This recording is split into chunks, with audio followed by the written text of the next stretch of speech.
whether it's going to be Dread delivered towards that top side to try and fight this one out.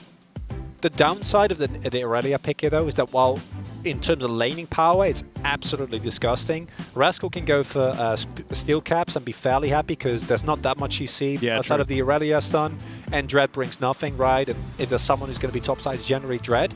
And playing Aurelia into Azir and Galio doesn't feel great.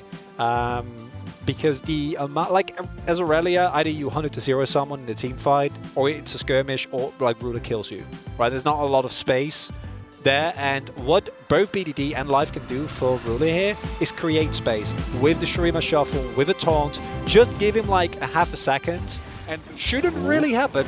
Yeah, there's a big old nah though, as Rascal just gonna get solo killed at level 2. Oh my god, Keen. I can't believe I was so nonchalant because I just wasn't expecting that kill to come through because Mega Gnar was there, gets all the health back, should be fine. Nah, isn't fine. I've seen this before, Chronicler. Oh god, and another stun. No. More free damage. He's under the turret. He wants to do it back to back. He's level 3. Back to back solo kills, and he gets out with the flash. Oh, pack it up. We done. Give it to Afrika. No way. Oh no, now he's back and Clint's gonna come through. Oh, come on. That's not fair. At this point, Keen is 6. I think if you go for that, you just die. Well, BDD is going to go down very low, and the line comes in there as Unleashed Power, not quite enough damage. Dread going to get the smite off for the health back. Clint does the same thing as Keen, moving on down. Oh my goodness, you see him and it looks like, you remember that Avatar movie and those really terrifying bulldozers? That's what he looks like here as Lehens goes in, picks up the kill under the turret onto Clid, and Fly is going to be gifted with a fantastic lane position underneath this turret and will be denied even more. There's the heal for it to allow Bang to follow, but Ruler's going 1 versus 2. Flashes on out, Bang misses the Void Seeker, which would have won them that, but that was Ruler by himself against 2 people. The stuns might be fine here, but it's risky. Yeah, BDD's coming up as well. Now Keen's trying to pull that wave back. Mega Gnar in a decent timing as the Gnar comes out. As Keen is just going to get around the side. Spear is going to connect there as Clid dives on forward. Keen is taken down. Unleashed Power, not enough to take down Rascal. And Keen did whatever he could, but that spear landing, that was definitely the death nail. In a 4-1 kind of situation, is still something you need to execute well on. Well, Dred's going to dive on over. There's the depth charge onto Clid. Pulled back with the dredge line from Lehens. And he is going to be able to lock down that kill. Heroic entrance immediately is going to be interrupted. Life gets over the wall, but Keen executes him. Now, BDD trying to get those work done. Commands those soldiers to do it, as that's a great stopwatch from Lehens, as Keen just goes all the way around and now tries to find the pigeon. But there's a big old Gnar that they now have to deal with. Dread gets the smite off for the health back, as we can see this fight battling on both sides as Keen. Oh, he gets the tribute, but it's not quite enough to keep him alive. Okay, BDD might be in trouble here, but does ulti his way out. Unleash Power, not enough. As Fly, the level of gameplay just not quite enough here. Coming out of our mid laner. BDD gets to the safety of the turret for the moment. Sand Soldier's going to get to work on the wave. Spear going to go wide, and Clid just going to try and help out. Okay, they might look for the 100-0. Collateral damage comes in, and Dread cleans it up with the help of his Gale Force. Like it a lot. In a turret, but it's being traded 1 for 1. That's an interruption onto Rascal, as Bang's going to find melee range, but this is a mini Gnar. It's a very different circumstance. However, maybe he's created enough distance. The big old hop's going to do it, as the Graves is pretty scary as well, even though he is at half health. As there they go, they get themselves the vision, and the Acathian Rain will do it. Bang secures the solo kill in the end. Go in because you will get taunted. BDD has the shuffle, which if he doesn't use it offensively, which let's be honest, BDD can definitely do that if he sees an opening. But if he doesn't and he holds it, then Keen doesn't actually have a lot of space to go in. Oh, here's the engage. Emperor's Divide's going to be flashed there by Fly, but he's still going down extraordinarily low. Vanguard's edge into the backline. Killer Instinct to follow up, as well as Life is getting focused by Keen. Takes a lot of the aggro away, as it's an even trade in the end. Fly keeps himself alive as BDD now going to get stunned up and punished by Keen. I think Keen could have had a little bit of a different focus there to help things out, but they still win the fight. It's still an advantageous trade, and it will get them to a second Drake. However, the Drake taking rate of both of the, or all of these games, Red, has been incredibly low, Atlas. Like, it's something that we haven't really talked about yet, but this is, again, it's 21 minutes. There's games where people are at soul point here, and you're playing for, like, the final Drake. But both of these two teams are so incredibly focused on early game power that I I feel like they should be able to do this, but with how good Ruler has been playing, I can't really fault them, and there comes a teleport, and it's even going to be Gen.G who gets the Drake? Yeah, this is a little bit sad for a Freaker, unfortunately. Fly could have gone back and actually teleported back in with full health, potentially, but look, this is all hindsight, and that is, of course, 2020. It's still a 2,000 gold lead for a Freaker, and like you say, these Drakes have been well and truly delayed, so it's only Drake number 2 for Gen.G. And like, just awkwardly kind of walk after them. Ooh, quick draw's good.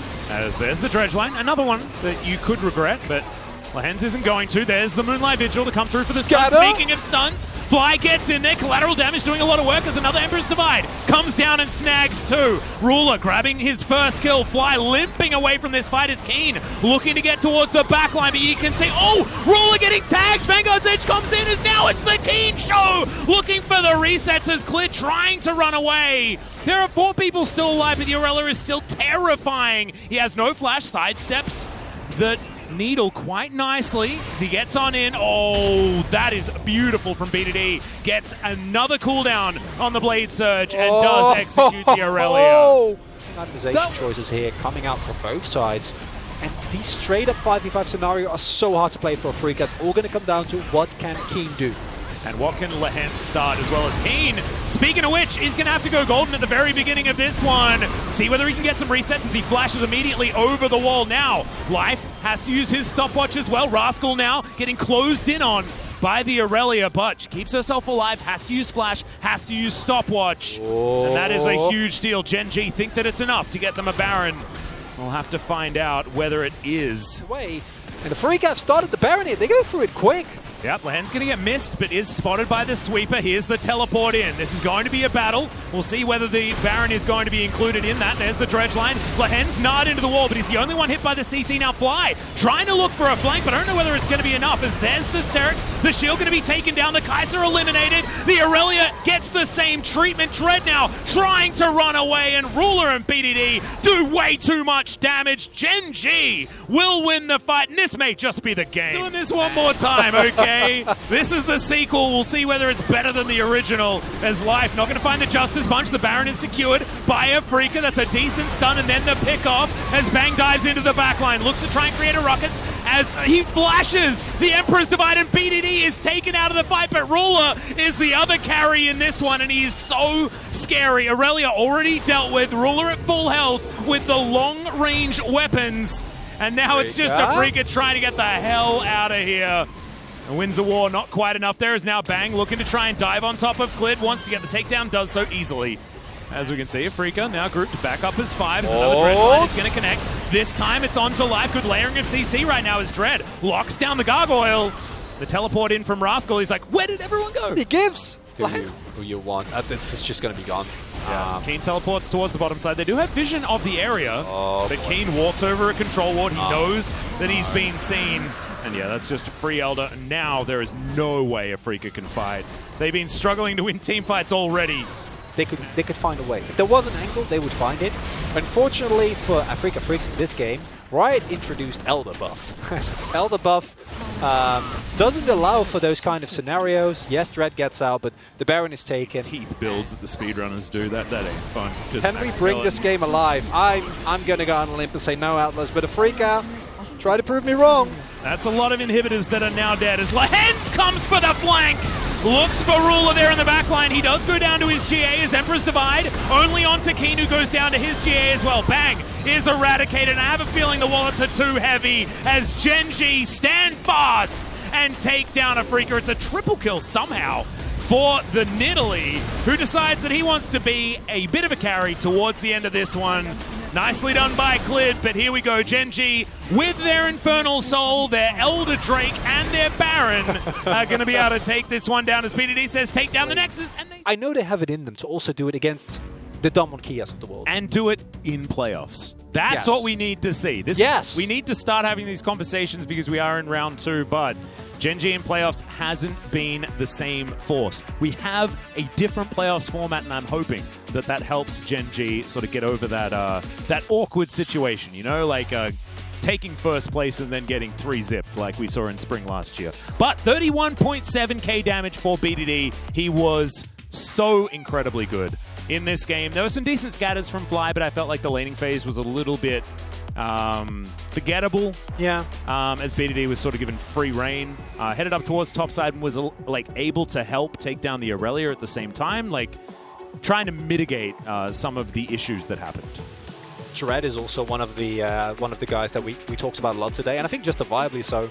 Yeah. Thank you very much, guys. And after a very long series, Gen.G was able to take away the match victory up against Africa Freaks, and we know that Aurelia is stomping Gnar currently in this meta, and Keen was able to show the reason why once again.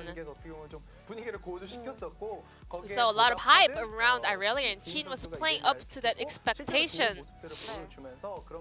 And indeed, he did show a great performance, but outside of that, I just want to point out how Ruler plays this Aphelios, or the pick that is secured for Ruler. Ruler actually was known to not tend to play Aphelios, but Gen.G stick to this Aphelios into Kai'Sa matchup. And this time around, Gen.G today, they were not trying to stick to Aphelios together with Thresh. I think Gen.G was just confident about this Aphelios matchup into Kai'Sa.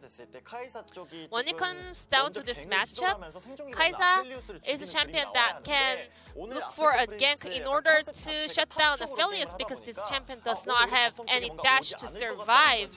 But Gen.G had this confidence that Africa today, they are playing always around the top side of the map. So Ruler had this confidence, or he felt safe enough to play Aphelios. And they had a lot of skill sets to kind of block Aurelia to dive onto Aphelios as well. For example, like Tonton coming out from Galio. But still, Aurelia had a lot of impact in the early game. So let's take a look at the back-to-back solo kill from Keen. So let's rewind back to 40 minutes before. The first solo kill was like, yeah, we kind of realized once again why Aurelia is a counter into Gnar, but the second one was something on another level. Can't believe Keen is a player that goes into this kind of a shot. What even amazed me is Rascal also played this Gnar into Aurelia, or maybe Aurelia into Gnar matchup. He knew how to bully Gnar with this Aurelia, but this time around, he was on the receiving end, and Keen was able to bully so hard. But when we transition into team fight phase of the game, Aurelia is more like a diving in, assassin, whereas Gnar is more like a team player and a role player. So because Gen.G knew about the matchup during the laning phase, they were still going for the Gnar blind pick. Let's take a look at the later team fight.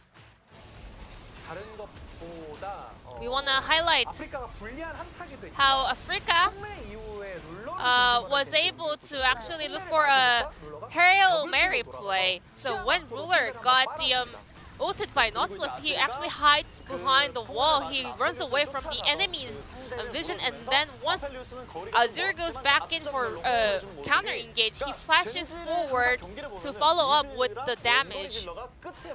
Whenever we're watching Gen.G's games, well, in the later phase, their mid and bottom duo actually set up a lot of plays and close out the game. Those kind of play, it's impossible to set up beforehand, you know. I'll just like hide behind the wall if I get ulted by Nautilus, so Azure go back and I'll follow up with Flash. It just, the sign that Gen.G players, they're always playing at the same pace and they're so well connected. And with this win, Gen.G is extending their winning streak to number 5, and Ruler picks up the POG on Aphelios. Very high kill participation, not that high damage at the end of the game, but as a whole, Ruler was the kind of insurance that Gen.G was banking on for the late game turnaround. Every time, in every team fight, Africa had no kind of tool to kind of get closer to Aphelios. He was the pillar of Gen.G. He did a lot of work during the laning phase and also in the team fight. Aphelios is a champion that does not have a high survivability, and he was not this time around together with Thresh, but still, he was able to stay intact and do a lot of work.